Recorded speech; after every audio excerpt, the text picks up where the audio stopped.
Hi everyone and welcome back to Cloud Conversations. My name is Peter Rising, I'm one of your hosts. I'm delighted to be back to talk to you today a bit more about Microsoft 365. We're going to go through a little bit of a theory, maybe it's a bit of a demo about Microsoft compliance. I've done some videos about eDiscovery Premium in recent times and they've been very, very well received.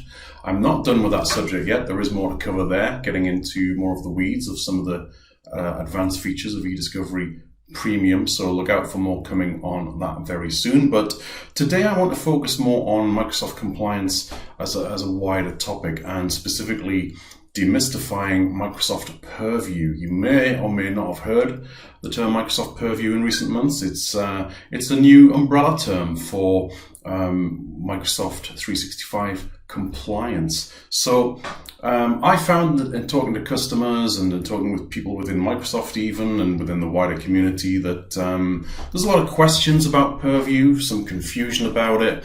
So I thought it would be useful to have a bit of a session to go through what Purview is, what's included with it. So let's take a look. Without further ado, let's jump into our session. And if I can find my next slide, here we go. So I think it's important to set the scene of what we're talking about when we talk about Microsoft Purview. And this slide here that was released in Vasu Jakal's security keynote at Microsoft Inspire just last week really breaks down Microsoft security very, very well and helps explain what the various pillars are. What are the pillars of Microsoft security? So think of Microsoft security, or cybersecurity if you want to call it that, as the umbrella term for threat protection, which includes Microsoft Defender and Microsoft Sentinel. Think of it as identity and access management, which now falls under the umbrella term of Microsoft Entra. So contains things like Azure Active Directory is now part of Microsoft Entra. We will probably very likely do a similar demo on Entra as we're doing here. It's about device management, containing Microsoft Endpoint Manager, Intune, that sort of thing. And where we're going to focus today on compliance and privacy management. And under that banner, we have Microsoft Purview. We've also got Microsoft Priva, which is about privacy. And we will talk about that as we go through this deck today as well, to explain what these technologies are under the compliance and privacy management section of Microsoft security. And so we'll be talking about Purview and we'll be talking about Priva. Okay, so let's move on to the next slide. When it comes to compliance and privacy, let's try and understand what problem it is that we're trying to address. What is the challenge and what is the solution? Well, as this slide from Microsoft shows, we've got some statistics here that 90% of organizations are multi-cloud. So we're not talking just about Microsoft 365, we're talking about AWS, talking about Google Cloud as well. 80% find it hard to manage fragmented compliance and risk solutions, and 80% of decision makers have purchased multiple products to meet compliance and data protection needs. So a majority have purchased 3+ products. So that's going to be difficult for any organization to keep control and get insights and intelligence on their data. And data is the key to all of this as relates to compliance and privacy. Data is the lifeblood of any organization, and probably a phrase that you will have heard before. And this is very, very accurate in my opinion. Businesses have always relied on data which is collected, which is analyzed, and then processed and stored, and then inevitably and eventually disposed of, hopefully in the correct way. And we need modern technologies within Microsoft 365 to help that process. I always like to use this particular analogy of when I first started my first ever job in a law firm in the late 1980s.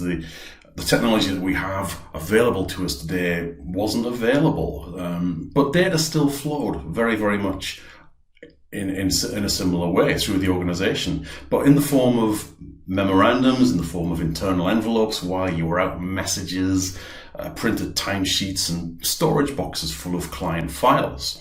So if such physical data assets were lost or misplaced or stolen, this would definitely represent a significant risk to the organization. Happily, we've come a long way since those days, for sure. And I've seen technology evolve to support data stored in business cloud platforms such as Microsoft 365. And this digital evolution has made data more portable, more accessible, but crucially, it's also made that data more vulnerable in many, many ways. And worryingly, many organizations are still very, very unaware of the risk posed when they store their data in the cloud. And they may assume that controls for data security are and privacy are present, enabled and configured by default. That's a dangerous assumption, and the lines can get very, very blurred. So this is where it's important to have an awareness of the shared responsibility model. This is absolutely important. This is absolutely crucial to understand if you are making your journey of digital transformation into Microsoft 365 or the cloud in general. But from a Microsoft 365 potential, this chart here from Microsoft shows who is responsible and when. And there are situations where the responsibility for things will always lie with the customer. Sometimes there will be a joint position where that responsibility varies by type and is shared. And in some situations, Microsoft will be completely responsible for that, depending on what you see here. On-premises is the one example in this table where the responsibility always remains with the customer, you. But if we're talking about software as a service, platform as a service, infrastructure as a service, all of these terminologies that are applicable to Azure and Microsoft 365, things will vary. And we can see at the top here that crucially, what we are interested in is this very top responsibility of information and data. That, across all of these technology principles of SaaS, PaaS, IaaS, and on-premises, this was always going to remain the customer's responsibility. As is the case with devices, as is the case with accounts and identities. So that's the way you've got to think. There is some middle ground. Responsibility varies by type for identity and directory infrastructure that is shared in the SaaS and PaaS models, but for infrastructure on premises remains with the customer. Applications, again, some variation. For Microsoft 365, the software as a service side of things, that's all with Microsoft. So they're responsible for your applications now, like the Word and Excel online and that sort of thing. And there's a ton of applications out there, but network controls, operating system, all with Microsoft. And then everything in that bottom section there, responsibility with the cloud provider, is all with Microsoft across SaaS, PaaS, and IaaS for things like physical hosts, physical networking, and physical data center. So very important awareness piece. Make yourself familiar with the shared responsibility model to understand what you need to be responsible for in your journey to the cloud, and especially if you are in a hybrid identities position. But we are focusing, although this is in broader terms, we're focusing on that very top one of information and data, because that relates to compliance and privacy, which is the subject that we are going to focus on in this session. So we understand the problem. We understand that in cloud or hybrid identities, in hybrid identities, there is this shared responsibility model. What is the solution that Microsoft are offering? What needs to be done? And Microsoft have provided tools to help understand and govern data, to manage visibility and governance of data assets across your environment, to safeguard that data wherever it lives, sort of protect it across clouds, applications and devices, and to improve risk and compliance posture as well by identifying data risks and crucially managing regulatory compliance. All organizations need to think about this. What regulatory standards are applicable to you, and there's going to be some for every organization, for sure. So Microsoft have brought Microsoft Purview into existence. This is to help manage the complexity of this challenge, to govern and protect data across multi-cloud environments, and meeting compliance requirements that Microsoft customers are subject to. It unifies information protection, data governance, risk management, and compliance solutions, so you're able to manage all your data from one place, and you can leverage that visibility across your environment to help close exposure gaps, simplify tasks by introducing automation, and stay up to date with regulatory requirements and keep your most important asset, which is your data, safe and protected. Okay, so moving on to the next slide. One of the key, or the very key component of the Microsoft Purview journey, the starting point, is data classification. This ties into all of the component technologies of the Purview suite. It's relevant to any organization that holds data but doesn't know what kind of data it is. For example, if it's sensitive data, does it contain medical, personal, or financial information, and how can it be classified? Data classification in Microsoft 365 will look at this data and classify the content without having to look at each independent piece of data. So we can see here data classification service is right in the center of all of these technologies within Microsoft 365. So sensitive information types that are built into Microsoft 365 out of the box, such as credit card, social security numbers, licenses, and more. Custom sensitive information types or SITs like regex, dictionary fingerprinting, document fingerprinting, and exact data match. And trainable classifiers as well, which rely on sample content. All of these sensitive information types tie into the data classification service. And then these can then go on and be applied to the information protection sensitivity labels that are available within Microsoft Purview to protect and encrypt data. Data loss prevention, DLP, also ties right back into that data classification. All of the Office 365 service principles as well, Exchange Online, Microsoft Teams, SharePoint Online, all tie back to data classification. Across platforms also, Windows, Mac OS, iOS, Android. Microsoft Defender for cloud apps, also very weirdly now known as MDA. I do miss MCAS, but I need to get over that. But Microsoft Defender for cloud apps, you would think that would be MDCA, but it's not, it's MDA. Massively confusing, but it is what it is. Again, ties in to that data classification and is also applicable to local data and things like SharePoint on-premises, on-premises file storage, cloud data such as AWS, and structured data such as SQL DB, Azure Files, blob storage, Cosmos DB as well. And services such as eDiscovery Premium and Insider Risk Management, Communication Compliance, these are all informed by Microsoft Information Protection and all will rely on that data classification service that is bang in the middle of that story. Okay, so what do you need to do? What is your starting point really? Well, you have to go through these steps. You have to first know your data, and this is often the challenging piece. This is what a lot of organizations really struggle with. And if you don't do this bit, and if you don't do it right, then you're going to fail. You're setting yourself up for failure and having to correct things after they've been deployed incorrectly, And that can put you in an even worse position.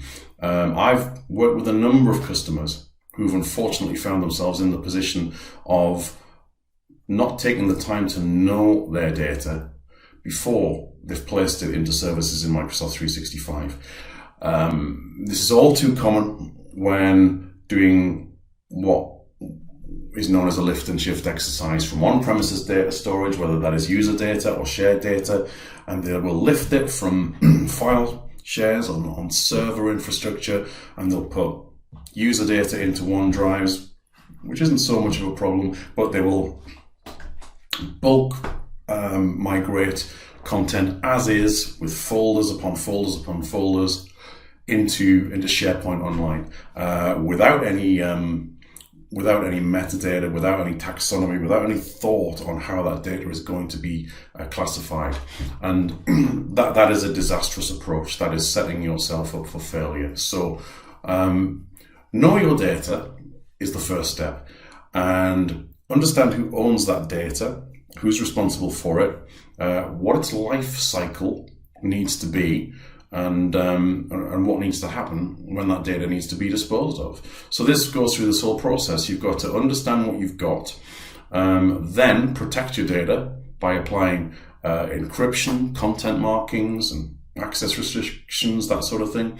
You've also got to prevent that data from being lost. Accidental oversharing of sensitive information is a massive problem in organizations, and Microsoft 365 data loss prevention can help to mitigate that and prevent the accidental sharing of this sensitive information. And key to this process as well is the governance of your data, that data lifecycle management and records management, to automatically retain, delete, and store data and records in a compliant manner.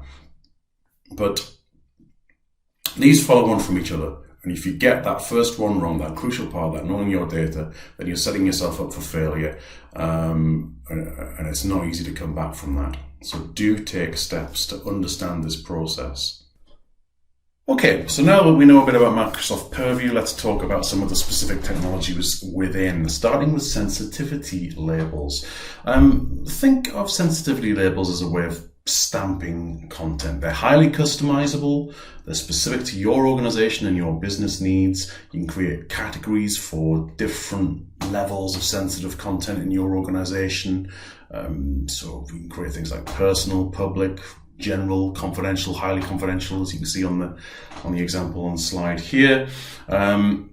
Sensitivity labels sometimes a label is just a label. It can just give it a description, but more commonly a label will be used to apply encryption to content to make sure that only the people authorized for that content can consume it, can do the actions that are allowed on the label permissions. So you've got a lot of control over what can be done by to content that is labeled.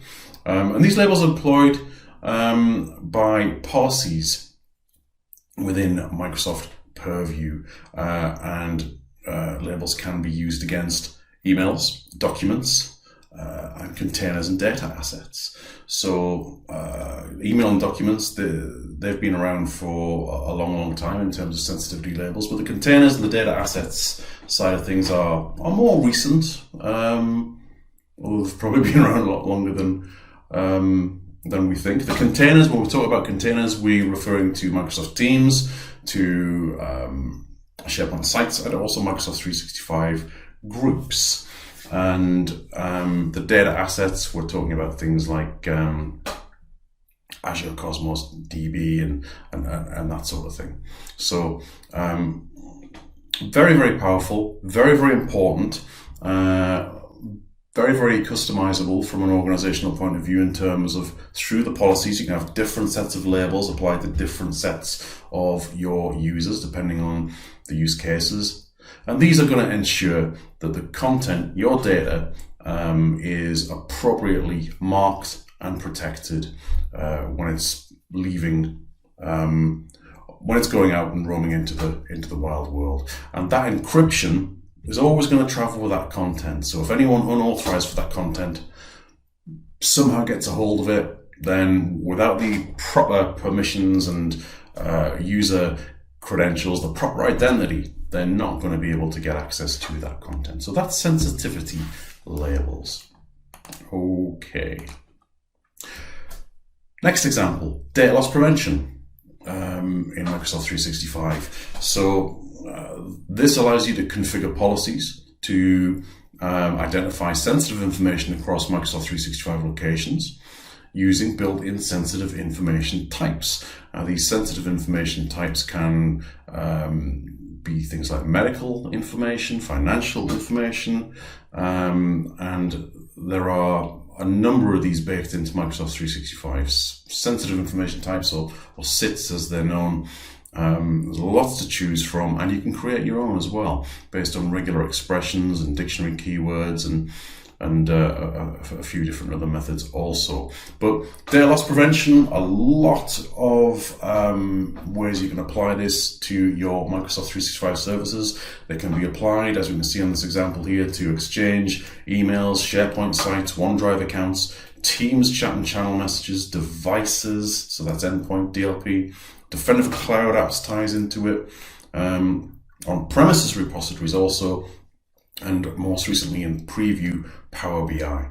So think of DLP as something that works in tandem, alongside, it complements the sensitivity labeling, but it does something very, very different.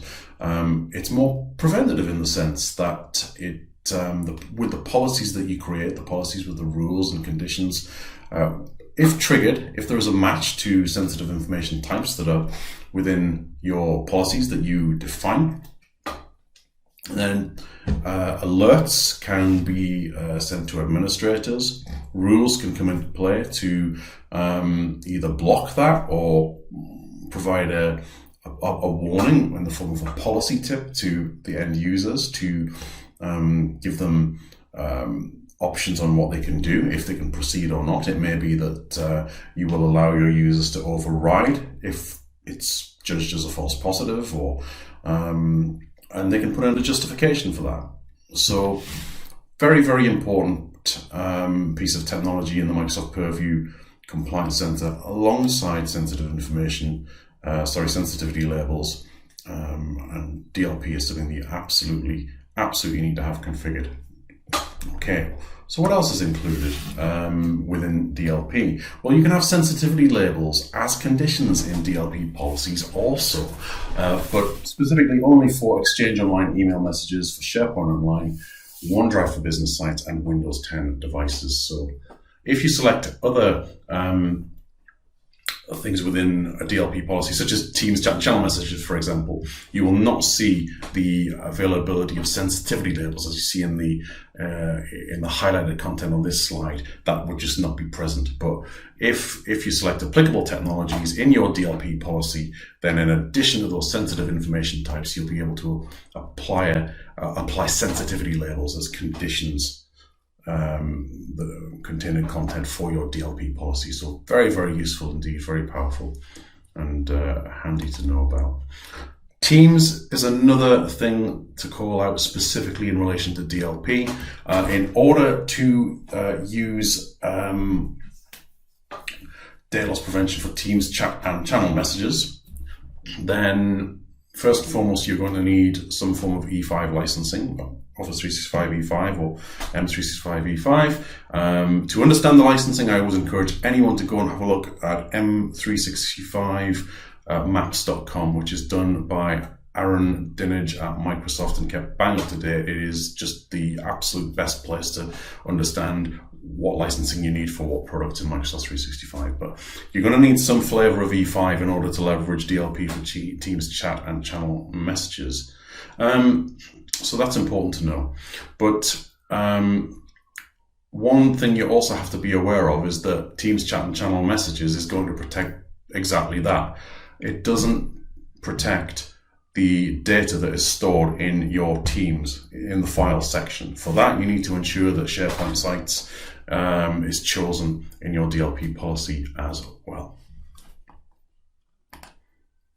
Okay, so yeah, already made this point here that an E5 license is required for Teams chat and channel messages. And here's some examples of how this looks. So we can see here that we have a DLP policy set to detect credit card numbers, and the conditions: detect content that's shared with only people inside the organization. It's a credit card number. What are the actions we're going to take? Restrict access to the content, notify users with policy tips, and send incident reports to administrators. And we can see here some examples of some of the alerts that will be sent to administrators and what will happen in Teams chat itself.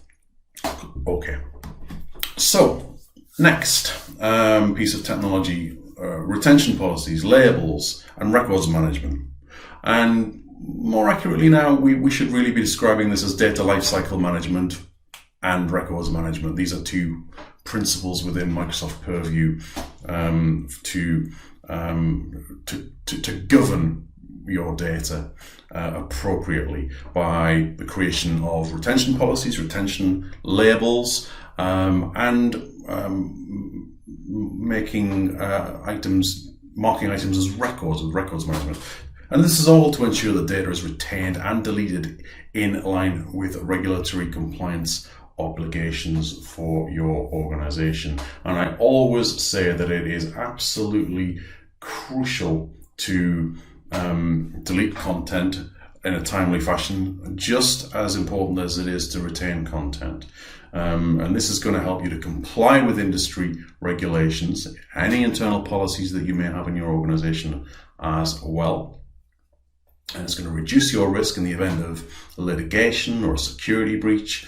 And I can't stress enough how important it is to get this right. Retention policies and labels to ensure that information that you store in Microsoft 365 locations is retained and deleted for the appropriate amount of time.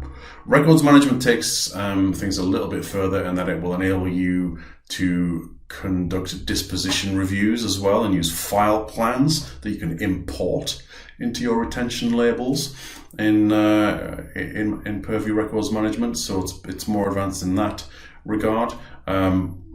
But with records management, you can only do retention labels. You cannot do the policies.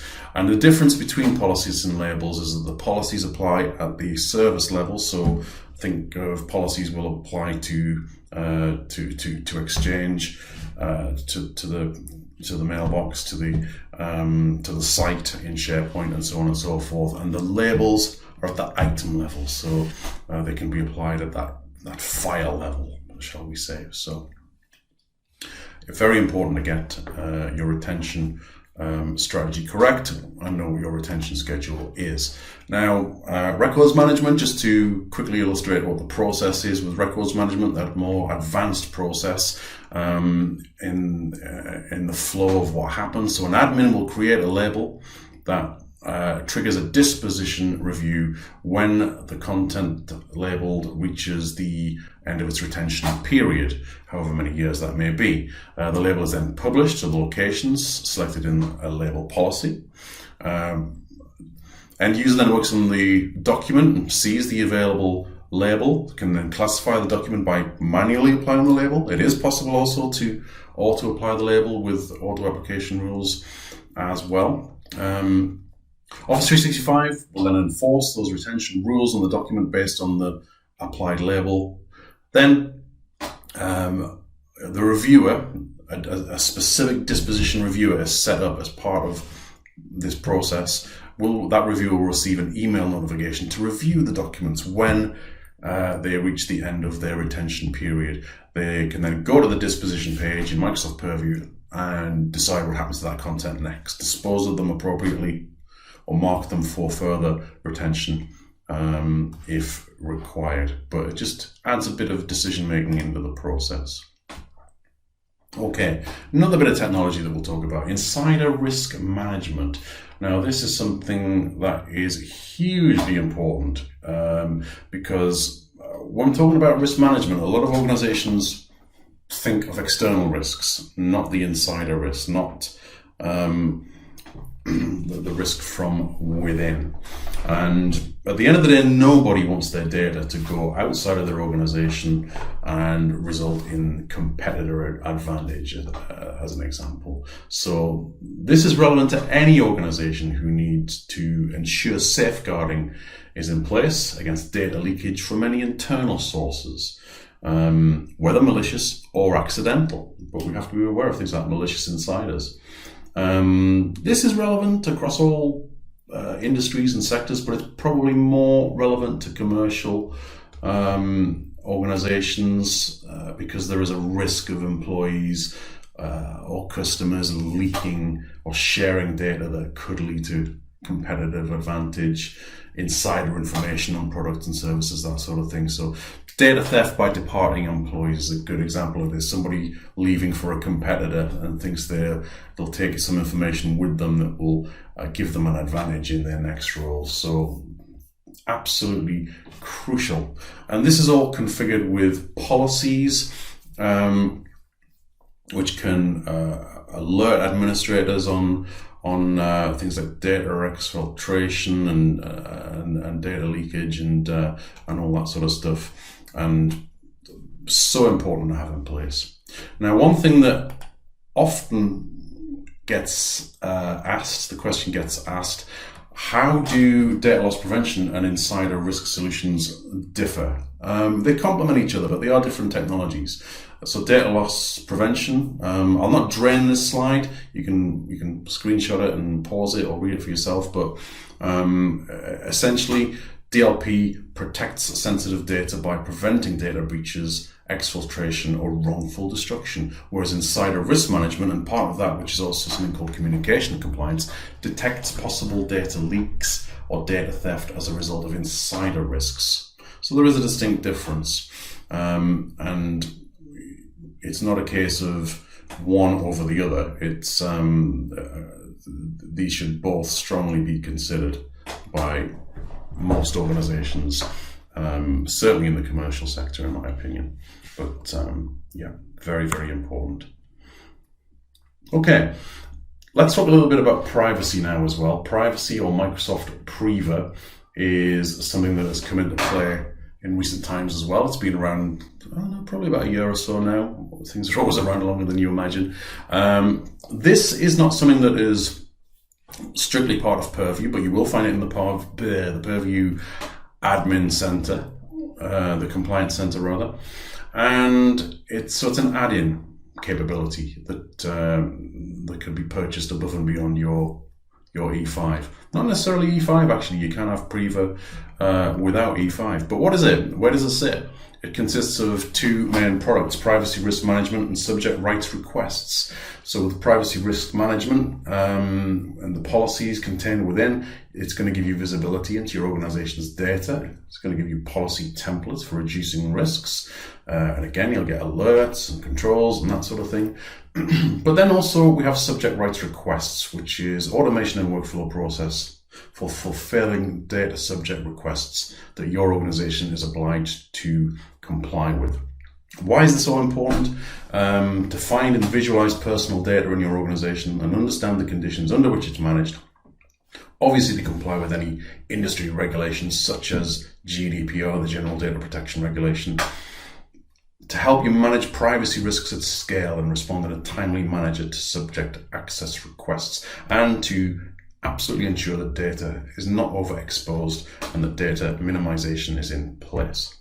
So the privacy risk management section of Microsoft Priva, it comes with three types of policies for monitoring risky user actions. There's a data transfer policy to help detect personal data being shared across borders or departments, regions and countries, and providing mitigation actions. The policies can be customized by data storage locations, data types, and geographic regions.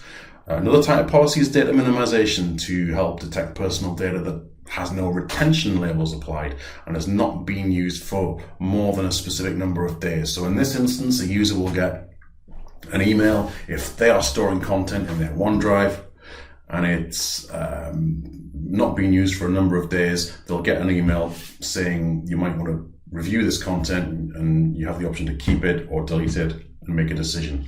But it's going to draw attention to that content. Data overexposure helps to detect external and excessive and idle access risks. So these are all very, very sensible things to have in place with Priva risk management. And you can use the 3 policy types to create your own customized policy as well, if need be.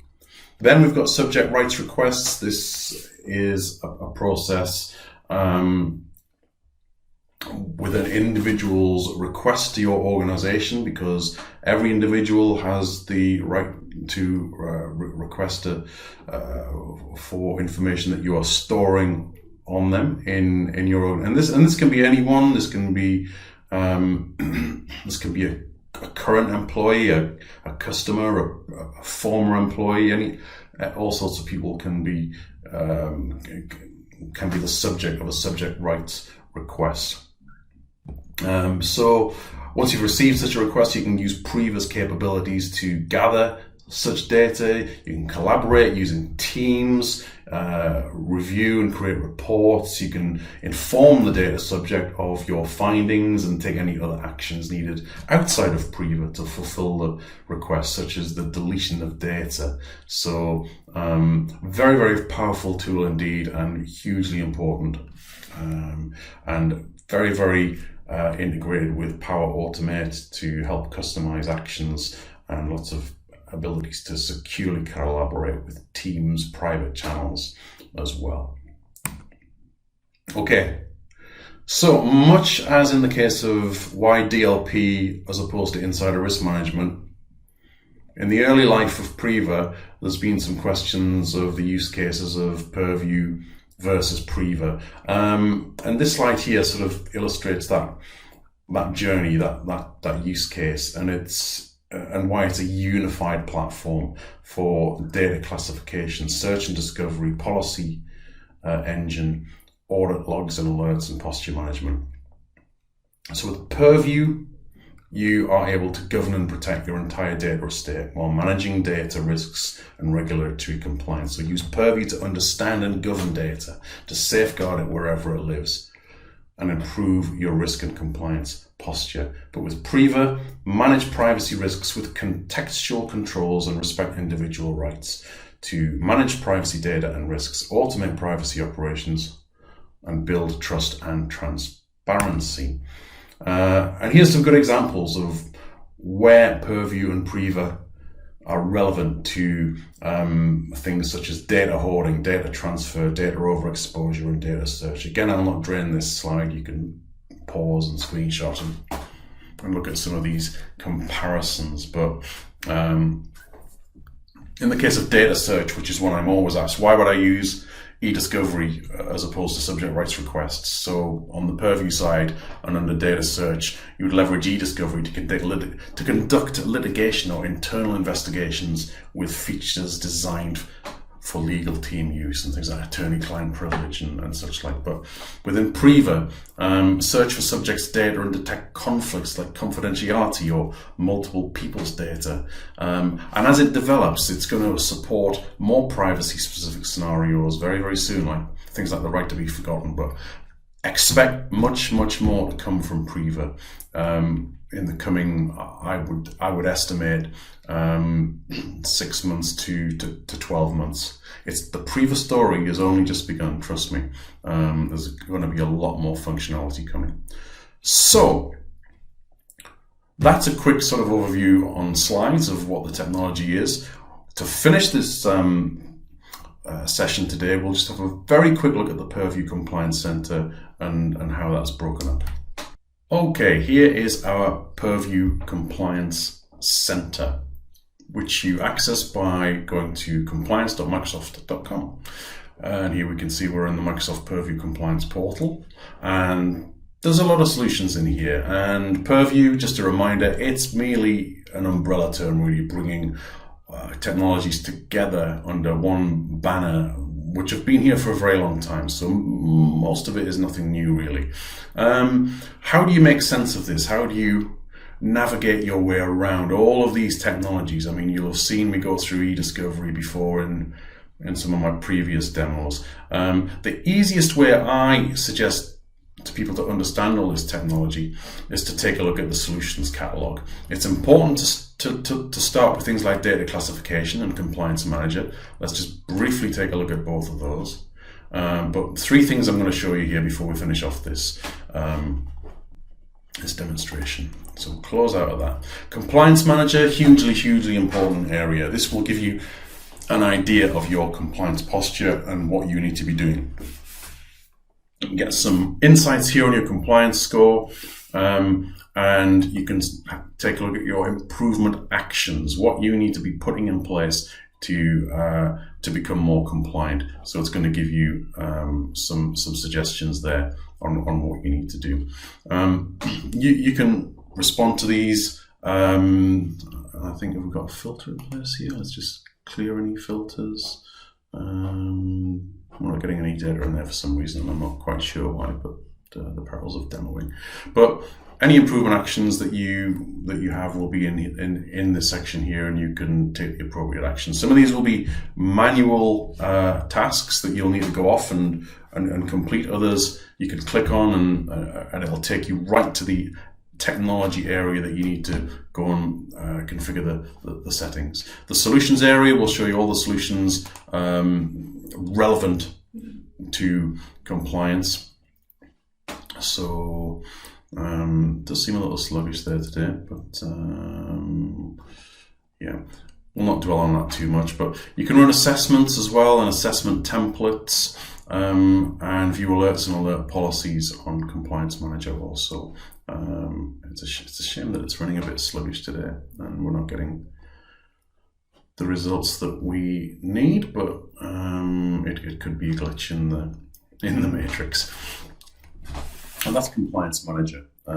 Data classification, this just, if it works, will show us the trainable classifiers that are available, sensitive information types that are available, the possibility to use exact data matches as well. And we have Content Explorer and Activity Explorer also. So the sensitive information types we talked a little bit about in the slide deck, and we should see here when it loads some examples of those, which are segregated by name and type and publisher, and should be broken down into, there we go, we can see some examples here, and you can filter these by country or search for financial and that sort of thing. So how many is there at the moment? There's 306 items in there at the moment, so they're not inconsequential, and you can create your own as well.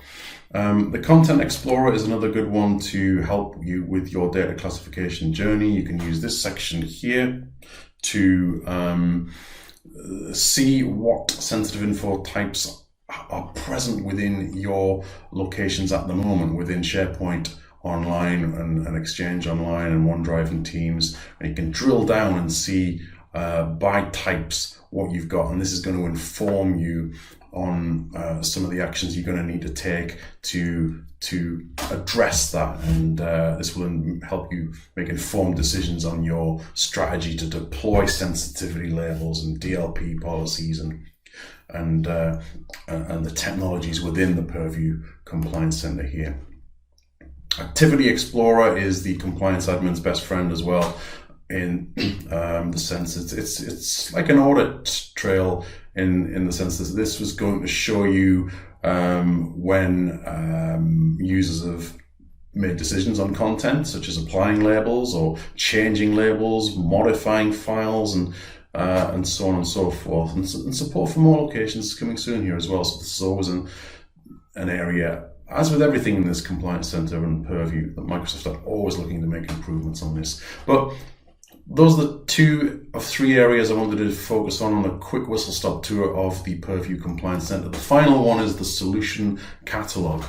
Now, this is a great way of making sense of all of the applicable technology principles within the Purview Compliance Center and how they are broken down into categories. So we can see we start with information protection and governance. And this section contains technologies such as data lifecycle management, which relates to retention policies and retention labels. It also includes data loss prevention, so the accidental sharing of sensitive data with policies and conditions.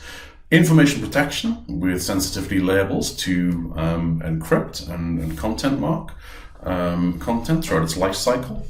And records management to simplify the retention schedule for regulatory, legal and business critical records in your organization, and employ technologies such as principles like disposition reviews. So some similarities, some overlap in a lot of these technologies. In data lifecycle management and records management, quite similar. Records management, some more advanced capabilities like the disposition reviews, as we say. So that's information protection and governance. And you can click on any of these technologies here just by clicking on view. It will take you right into the section that you could get into further down the menu on the left there. We've now got privacy here as well. Privacy management. If we click onto that, it will take us into more detail for privacy risk management. Subject rights requests as well, so you can start a trial here as well. Anyone can get a trial. We go back to the solution catalog. Then further down we've got insider risk management, which I always find a strangely named category, in that the three principles within insider risk management, the category also consists of an item which is also called insider risk management. But we have communication compliance, which will help to minimize communication risks by helping you to capture things like inappropriate behavior, offensive language and bullying, and sexual misconduct within Teams chats and threatening behavior, all that sort of nasty stuff. Help you put in protection for your users against that sort of thing. Insider risk management to help with policies, again, detect risks and threats such as data exfiltration, malicious insiders, departing users. And then we have information barriers as well, which is something you can configure to prevent certain disciplines within the organizations from communicating with each other, like geographically, for example, or Department A should not be able to communicate with Department B. And with these barriers, these segments that you can create using PowerShell, you can in fact make it to the point that these two departments or disciplines, it's as if they don't exist to each other. So if Department A tries to put in the name or email address of an individual in Department B in Teams or email, it will not recognize it. It will be as if that counterpart doesn't actually exist, even though they are there. So that's insider risk management as a category. And the final category we have is the discovery and response category, under which we have our audit. And auditing is so important. This records user and admin activity from your organization, so you can search your audit log and investigate a list of activities across all your locations and services. Data subject requests are something that are still available as part of eDiscovery as well. Actually, these are similar to the subject rights requests that are contained within Microsoft Priva, but they are far, far, far, far less advanced and not halfway as useful as the new subject rights requests that are included in Priva. And in fact, I wouldn't be at all surprised if these are sunsetted or phased out in the not too distant future. But they're there still at the moment if there's still a need to use them. And eDiscovery in the various forms that it includes, which contains content, search capabilities, eDiscovery standard capabilities, and eDiscovery premium capabilities also. And I've done a lot on eDiscovery on this channel on Cloud Conversations already, 2 videos which you can already go and have a look at. I will be doing more on that at some point in the future as well. Okay, so that is the end of the demonstration. And I want to thank you so much for joining me, as always, on Cloud Conversations. We'll be back with more content for you very soon. We're going to keep things rolling with a mixture of content. We're going to have more demos like this from the team. We're going to continue our regular programming of getting guests on and having chats about their career journeys and their experiences and their technical expertise and their passions and their life journeys. And also just some general more fun chats as well, just chewing the fat almost, like as you and I did on the most recent episode before this one. So I thank you all as ever for your time. I thank you for your support of this channel, for liking and subscribing and sharing, and please continue to do so. The more you share, the more we get more subscribers, the more content we are able to produce, and the more reach we are able to have. So follow us, please, if you will, as well on Twitter at CloudCon365. The YouTube is youtube.com/c/Cloud Conversations. You can reach Kat and Rue and Azure and myself on Twitter or LinkedIn. We're not hard to find. So we'll leave it there, and we'll see you again on the next episode of Cloud Conversations. Thank you.